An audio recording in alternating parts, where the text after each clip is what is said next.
See if your Stalker, it will look something like this. Tools needed to reassemble it will be an 8mm socket driver, a number 2 Phillips driver, and a 2.5mm Allen wrench. We'll begin with taking the cover off of the box, which just requires loosening the 4 number 2 Phillips head screws. And then you can remove the cover. Now we flip the box over, and on the side of it you'll find a piece of tape with 2 nuts underneath it. Remove that tape. And remove the nuts from the tape. Now on the other end of the Stalker post you'll find 2 M5 threaded screws on the other side here, both held in place also with masking tape. Remove the tape from these. At this point, have the box facing downwards and put the bottom screw through its hole, which is a loose fit. The top screw may be a tighter fit on the top, so we'll need to move this into place.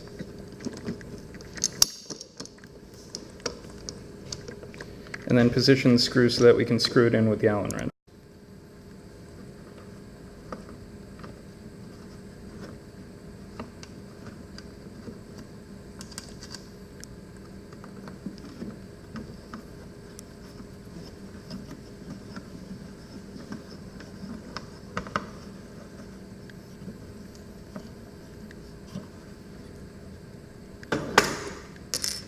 Now invert the box and the rest of the assembly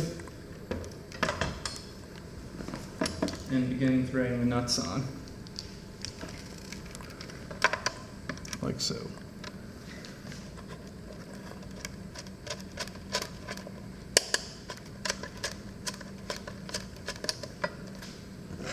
At this point you can hold the screw on the back and use the socket driver to bring the nut fully down.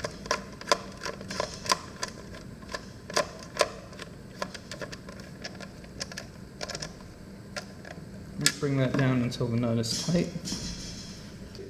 Due to the threaded nature of the hole here, we're actually not going to use a nut on the top part. Now the rest of the assembly should look like this. You can now rotate the crossbar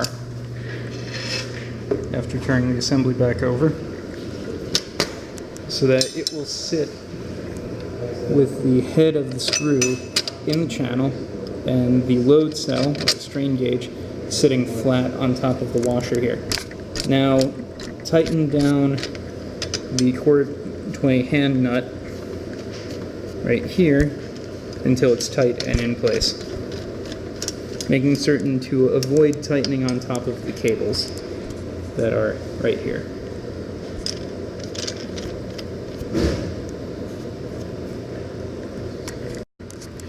Now connect the time of flight TOF distance sensor to the TOF port right here. Rotate until it goes in, and then use the shroud here, the threaded shroud, that goes around about a half turn. Do the same thing with the strain gauge port, SG, which is down below here.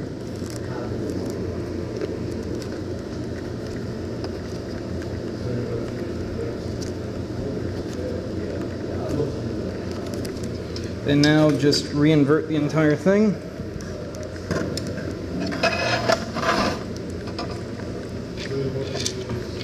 Put the lid back on, screw down the 4 screws, and you're done.